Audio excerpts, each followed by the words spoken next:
Hi, this is Outland Entertainment. We are at Planet Comicon 2021. One of the things Outland wanted to do is feature a lot of our creators who have graciously come to visit us.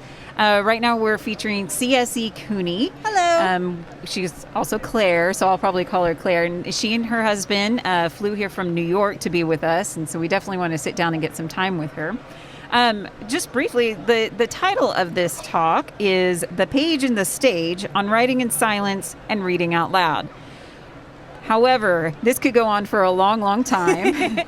So, and we have so many things we could talk about. So we're actually going to take a pretty organic approach to this and just kind of chat. So Claire is one of our authors in Where the Veil is Thin. She wrote a short story in this, and this is set in the fairy realm.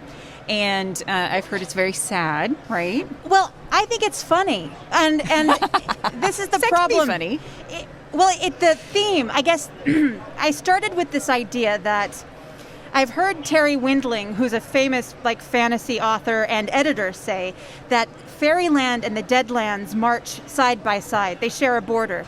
I think Neil Gaiman has said something similar. If you think of Orpheus and Eurydice, and then you think of the different tales of the fairies stealing people away, or how they wake up, and it's 100 years later.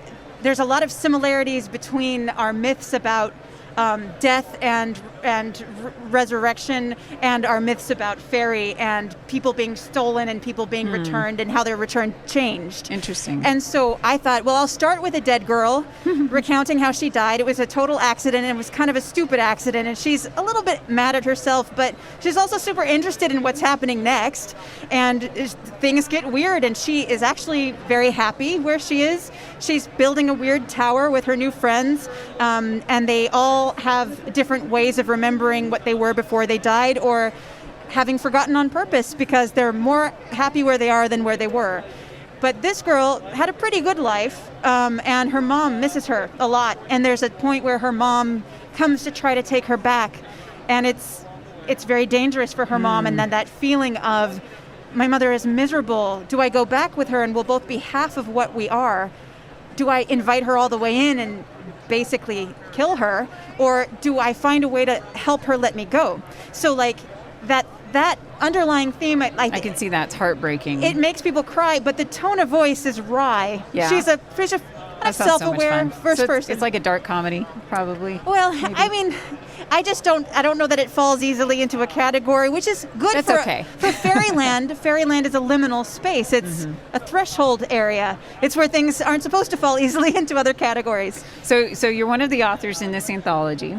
You and your husband, Carlos Hernandez, are developing Negocios Infernales. We only have a few hands here. You want to grab one of those and put it up to the camera? Negocios Infernales. Which is a cooperative storytelling RPG, and we'll get into that a little bit more. Because it is applicable. But Claire C.S.E. Cooney is an award-winning author. She's a prolific writer. So, we're lucky to have her involved in our stuff. But why don't you tell us a little bit about yourself, your career, and your background? So, when I was 4, my mother says she took me to the theater. And afterwards, I pointed to the stage and I said, I want to go there. And she says, okay, well, when everybody clears out, we can go up and sit on the stage for a while. And I said, no, I want to live there. And I think that was, whether or not I knew it, because I certainly don't remember saying this, was kind of my projected trajectory. I was driven since a young age. I wanted to be an actor. And a theater actor particularly. And I went to school for the arts for high school. I went to different magnet schools and grade school for the arts. And I went to an arts college. But throughout that whole time, I was also writing poetry, plays, novels, short stories. And so I also was going to be a writer, whether or not I was going to be an actor. They were always two things at the same time. I get to college and I just was running out of money. I couldn't double major. I didn't have enough money. And so I had to choose, which was really a big conflict of identity. And it ended up with who was actually nicer as far as in the departments, who made me feel more welcome. And oddly enough, the writers did, because they would just invite me to things. They're like, hey, there's this thing, do you want to go? Or you want to be part of the student board? Or remembered my name? Actors are really lovely, super charismatic. They make you feel like they're your best friend. But after the play is over, I'll say we this time, we do have a tendency to forget your name. We maybe won't forget that we're a little bit in love with you, but we might forget your name. And that doesn't feel great, especially in college where you're still figuring out where you belong.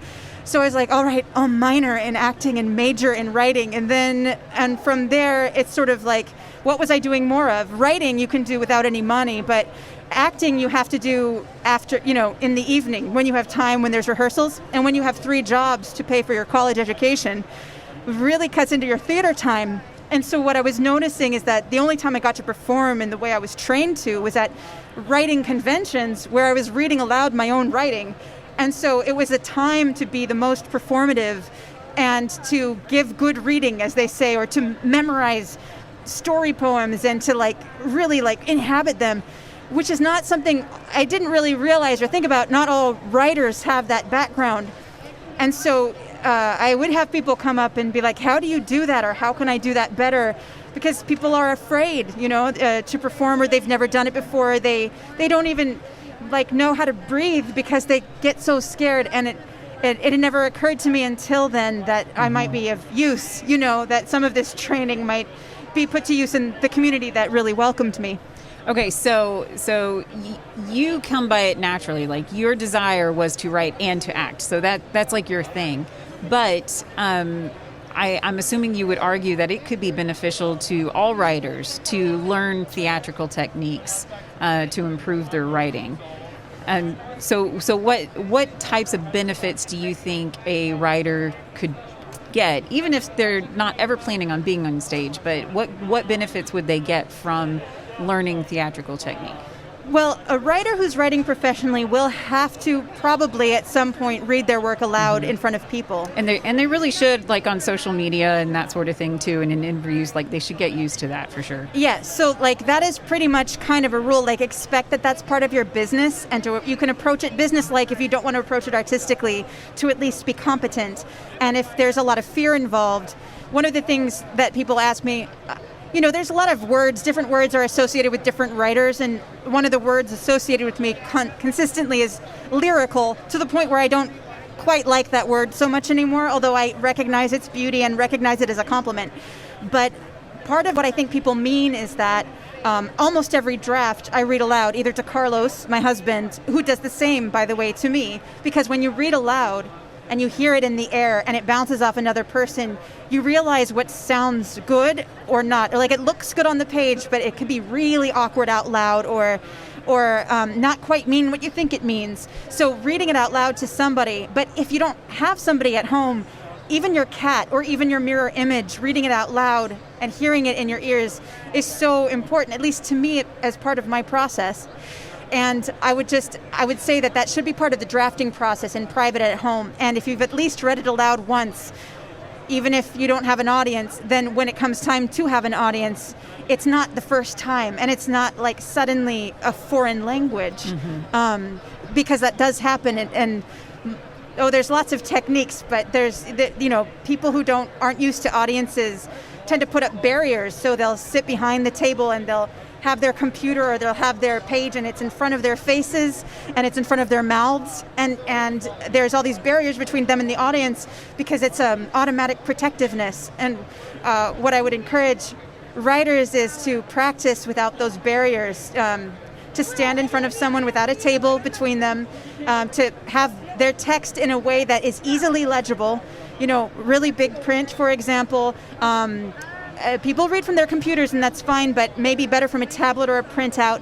And if a printout, then maybe in a ring binder, for example, so that as your hands shake, and my hands still shake, because nerves and adrenaline look very much alike, my hands still shake, so something that's solid and a little bit heavier actually works to weigh them down and to give you something to do, and that requires practice. Some people have a nervous habit of pacing as they talk, and that can get really dizzying to an audience, or sometimes I sway, and I don't mean to. So there's a lot of tics that happen, and nervousness, and the more you practice, the more you understand your tics, and the more you can sort of work to actively breathe and relax and sink into a what we call in acting a neutral stance. So it's good for preparation for when you have to read your own stuff. Yes. And you've also alluded to when you read it out loud, you kind of are hearing it as the reader might hear it. Like you said, there's different phrasing.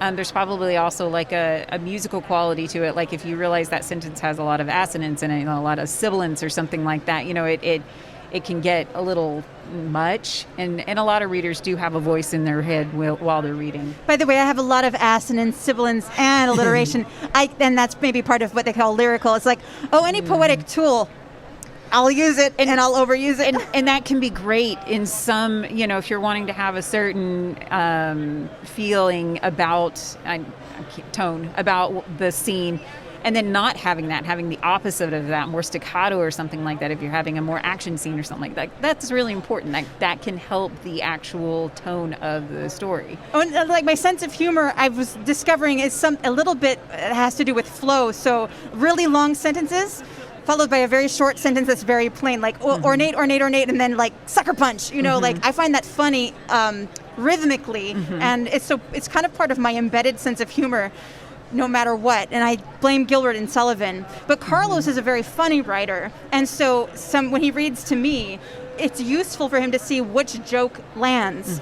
And it's especially useful 6 drafts in if the same joke, if it keeps landing. And if it's not, sometimes he will rework it. Even if I think it's still going to be funny for the first time reader, he'll be like, you didn't laugh at that one. I'm like, I'm sorry, it's still funny. I know it's coming, So it's interesting, but like as a funny writer or if you're writing a really heartbreaking scene, but you've written it 16 times, it's like, this scene again. But then you see somebody cry, and you're like, it's working. It works. Oh, phew. It's still magic. So I would argue, too, that especially with the way technology and the arts are changing and growing and morphing, that a writer should anticipate that this may turn into something else. It may be an audiobook, just as simple as it being an audiobook. And you and I have had extensive discussions about some wonderful audiobooks.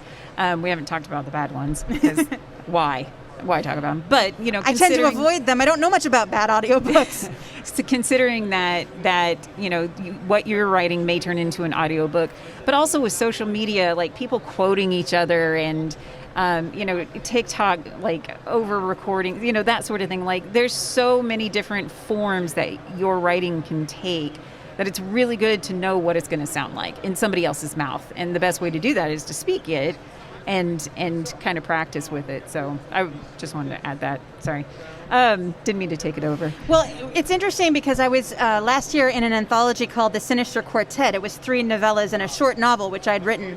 And the last time we did a celebration of our 1-year anniversary, and the 4 of us came together to do readings. But instead of reading our own, we chose our favorites of each other's work and read them aloud. And it was such a beauty and an honor and a relief to hear my own words that I may have begun to disparage or half forgotten, to suddenly hear them from somebody who loved them and really wanted to read them aloud and give them this sort of fresh feeling of having written them for the first time, and think, okay, we did pretty good, and to be able to celebrate each other was just very special. And I would recommend that with people in anthologies as a way of reading aloud, that maybe to start practicing reading each other's stories and celebrating each other, because it really does help to kind of take the spotlight off yourself for a second. It's easier to praise someone else in many ways than yourself. So I'd like to start talking about your game a little bit. This is Negocios Infernales. It is a card-based RPG. It's a cooperative storytelling. I've been a part of 2 playtests. That's how I met you. And very influential on the following iterations. That's an honor, because it is an exceptional game. It's been an exceptional game since the first time I played it. But I'm excited to see it growing and see where it ends up. Now it's a role-playing game, which you get into the character. You make your own character and you get into it. And from, like most RPGs, but there is definitely an opportunity, not a necessity, but an opportunity for theatrical play in this. But I want to bring that up because this is very applicable to what we're talking about. So would you like to tell us a little bit about the game? Yes, I can tell you, especially like from a theater and a writing perspective. My husband is a game designer of long standing, and he came up with the initial concept, and he wanted to bring me in on it because I never historically have not liked role-playing games and not been much of a gamer since my childhood. But you marry somebody and you really want to be part of all aspects of their life. Mm-hmm. And he was like, I want to give this gift to you. How do I do it? And we started discussing. But the thing is, what we do very naturally is talk about characters, and we talk about plot, and we talk about world building. It's like, it feels like playing in our kitchen over coffee and tea. Like, what if, and then what if? And so then, as we were discussing, how do you gamify that? How do you make that as fun for somebody who maybe isn't a writer and who doesn't do this naturally? How do you give that gift of that sense of fun and play and possibility in a game? And then how do you also make that game just as fun, if not more fun, for people who already love role-playing games and have been doing it for years, like Carlos? And so it's like that challenge of to be a gateway game for the newbie, mm-hmm. and to be like actually an even more rich and interesting and something a veteran role player has never seen before, something that writers would like, something that actors would like. I, again, like as an actor and a writer, sitting there and role-playing seems like, well, I'm not going to write a book about it and I'm not going to be on stage about it, so why would I do this? It could be a waste of my time. But it never has been a waste of my time in this. And it's so rich, and it like keeps your brain in this state of creativity. I think I went astray from the original question, which was... Tell us about the game. The game. Okay, so... So in this game, you're wizards in a court of Espada de la Diosa, the sword of the goddess, which is like Spain in the time of its Inquisition, so 15th, 16th century. But it's not Spain, it's an alternate world. It has a queen like Queen Isabella, but her name is Reina Resoluta. And what happens is they're about to sign religious persecution into law. But thankfully, in this time, in this planet, there are some aliens who call themselves the benefactors, los benefactores, who are watching Espada, and they're like, no, not again. We are going to stop this. We are going to open up their minds to the cosmic consciousness, and we are going to show them not to be little, unevolved humans anymore. So they make an appearance, an ambassadorial appearance to Reina Resoluta, and they're like, we want to help you. Don't do this. And Reina Resoluta, who only has a certain limited set of metaphors to work with, says, are you devils? And the aliens are sort of like, WTF, man. All right, whatever. Like, we're about as close to devils as you'll ever meet. And Reina's like, and you're going to give us phenomenal powers in exchange for our immortal souls? The aliens are like, you could, yeah, close enough. And so you're playing a wizard who thinks they have sold their immortal soul to these devils to get magic powers, like to get the powers of a demigod or an X-Man sort of thing. But you're mistaken. And there's like a level of irony throughout the game. And you're like a level of being watched by a power that's a little bit beyond your understanding as you face monsters, or you have to like deal with the royal wedding, or strange things are happening on an island. There's different adventures you can play, and different levels of how playful you want to be. You want to get gritty and dark, you want to be really light and anachronistic. You know, it's really up to the player. There's a lot of flexibility, but there's a lot of understructure for the newcomer who tends to think they're doing wrong even when they're doing absolutely right, or freeze because they don't know what to do next. We've tried to provide structure a little bit invisibly, but something for them to hang their hat on and to be ready to step into the improvisation. And we've looked to a lot of improv games to do that, and looked to different games that we've really loved to help build our mechanic. Like Mysterium is very visual as a game. The mechanic is empathy, like knowing the other player, knowing how they think and how they think in imagery. And the mechanics all help you like look at imagery and know the other player and say, this is how they think, then solve the problem. Or For the Queen, which is a great one, is a great circular storytelling mechanic. Everybody goes around and says a very short thing in a circle, and then they build on each other. And we just loved that. We're like, that's a really good way. It's like telling stories around a fire, you know. And there's just been different things that we've loved about lots of different games, and we wanted to like use the best and invent what there wasn't.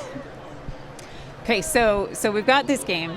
that I would argue probably would be great practice for theatrical skills, developing theatrical skills and confidence, as well as inspiring writing, as you mentioned. Like you guys have had infernal salons where you've had groups of 30 writers writing based on some of these cards, which I want to show you the cards because they're beautiful and they have these sayings on them. So this one says, break the wheel that would break you. And in the game, what's really cool is you can use this card for inspiration to define your character, define the situation. You can just be like, build your world. I'm not really sure what to do right now. Let's pull a card. And you can use anything from that. So you can do the fact that it has a black background. You could do the phrase itself. You could do one word in the phrase that's there. You could do some of the artwork or a part of the artwork as inspiration. And there are 7 different borders. You see that border is green. That means it's lágrimas, or the tears of life. But there's everything that makes a human. We've tried to have like the bones of life, hueso, so that's like a yellow border with bones, and sangre, a red border with blood and like the organs of the circulatory system. There's carne, the meat of life, and that's a lot of striated muscles and pig heads, and there's 7 of them, including espacio, which is a purple border with all the cosmic imagery that is the space that's beyond the human and what we want to grasp for and reach toward. In the great sense of the game is what the aliens are trying to seduce us towards or bring us into, or what we want to aspire to. As far as like theatricality goes, role players are, I think, naturally theatrical. That's why they gravitate toward role playing. Mm-hmm. And I have met some wonderful role players who aren't actors, but who suddenly become actors in the gamic circle. And I'm an actor who's maybe in a role playing situation slightly more tentative. Haven't historically felt able to like get up and stomp around and use lots of funny voices. But the more I see gamers do these things, the more I think, oh, I've got permission, I can do this. Mm-hmm. This is how to play this game. It's been very useful for me to think all the other things I do regularly and normally in normal life that I'm a little bit more restricted to in a game circle. I'm like, oh, I could do that. I know how. Mm-hmm. So this game would be a great way for a writer to kind of start getting more comfortable in a theatrical type of setting. But what other, tips, tricks, bullet points do you have for writers? Like, here's some things that you really should work on so that your reading presentations are better, or, if you're wanting to use this as a tool to help develop your own voice as a writer. Aside from the game, right? Yes, aside from the game. So when I've sometimes taught workshops, sometimes with other writers, including Carlos, who's a teacher, so he knows a lot of great tips. He has this great thing he says is like, before you do anything, before you go on stage, yawn. The great Roman senators would yawn before presenting because it relaxes you on a subliminal level, and you can sort of force a yawn, and that forces a certain thing to happen in your body that you have no control over, but it's a way of having control over your nerves. So I found that really useful. It's not something I'd thought about before. One thing was, I watched a wonderful TED Talk about kind of victory and success and circumstances, and one of the things that she talked about was power positions. Like whatever you think is a position of power, and sometimes it means leaning back in a chair with your feet on a desk, like the boss, and sometimes it means Wonder Woman pose because you think that's power. And almost all victory positions include the arms above your head, like showing your armpits, and people winning races, like it's the first thing they do is fling up their arms, so that if you hold a power position, she opines, for 30 seconds, it creates that same, like what yawning does, it creates a notion in your body of victory. Well, it's a form of acting. A power pose is a form of acting. But it works on a chemical level in your body, which I think is really cool. Like you can sort of force your body to calm down and be confident through stature. So I love that. And what I say, it's the thing I do that if you feel a little self-conscious, in acting school, you're crawling around meowing. It's like basically you're in kindergarten again. That's what college acting school is. But all to a purpose. Mm-hmm. And so sometimes writers who haven't had this don't feel comfortable, but one of the best things I've done before giving a reading is basically take your text, like one paragraph of your text, And the first thing you do is you pretend you're some opera bird and you just sing it in a very opera-verdy voice, and you're singing your text and la-da-da, and like in this crazy like Looney Tunes kind of pretend you're in a Looney Tunes sort of way. What that does vocally is it like gives you a range that you normally don't talk in. It stretches it. It goes into your falsetto. It goes into your deep opera voice. And what it does is like it brightens and sharpens and deepens everything, and it gives you kind of permission to play with levels and tones. Then the next thing you do is you do a speed through of that very same text, because opera really, like the opera song voice slows down the text. You sing slower than you speak unless you're doing a patter song. So then you do a speed through as fast as you can, but still getting every word out clearly. And then you do it normally, immediately after singing, after speeding, do the text normally, and you'll find that your voice is brighter, it goes deeper, it is clearer and crisper. One of the ways to make things clearer and crisper is to go through your text and circle all your D's and T's so that you don't drop them. One of the things we do is score our texts, which means find all your periods and commas and do a check mark right above them, and that reminds you to breathe during those times, because again, when you're nervous, the first thing you do is forget to breathe. One other quick trick is before you say a sentence, look at where the end of the sentence is. That immediately you take in enough breath to say that sentence. Exactly. You're not taking it too huge a breath or too little a breath. You see the last word, and you can immediately speak to the end of the sentence because you know it's coming. It's a really neat trick. Because breathing's important. It's the first thing. Like, we all do that. Yes. And we all need to do that and continue doing that. So. And if you do nothing else, conscious breathing exercises right before going on. You know, no power poses, no D's and T's, no opera birds, whatever. But maybe breathe very slowly and deeply. 10 in, 10 out, 10 times. And that will do wonders when you have no time for anything else. Yeah, great. Well, thank you very much. We should do this again. We should talk more about this stuff because this is fun. So, it is. Yeah. Thank you so much. Well, thank you. So tell us, what are you working on right now? Well, besides the game. Oh, so many things. I know. I've just wrapped up 2 projects that are coming out next year. My novel, which is kind of 15 years in the making at this point, is coming out with Solaris, which is an imprint of Rebellion. And it is called Saint Death's Daughter. And it's a big old fantasy novel with necromancers. I love Saint Death. I love that. Saint Death, yes. She's one of the gods, and she's the god of death. And my necromancer, Miscellaneous Stones, call her Lainey. She has a very intimate relationship with the goddess of death, and that makes her a little peculiar, but very lovable. And there's a lot of great footnotes and skeleton mice and a really cute resurrected puppy at one point. So that's coming out in the spring, maybe April, I think. It depends. Everything's up in the air. But Saint Death's Daughter. And then a collection of shorter work called Dark Breakers comes out with Mythic Delirium. In 2019, my novella, Desdemona and the Deep, came out, and that is in a certain world, in a certain time and place, and Dark Breakers are all stories that take place in the same world of Desdemona and the Deep. But that is what is sort of happening that I have now relinquished my control over because I'm done with my part for the most part. There's a couple things I'm very excited to do. I have 2 either novellas or short novels that I have drafted and I'm ready to write. One's called Fiddle, and one is called I Shall Make a Ruin of Myself. I want to write an 8-episode audio theater experience, which is, I have called it The Devil and Lady Midnight, and I'm going to try to pitch it to certain companies who have shown some interest.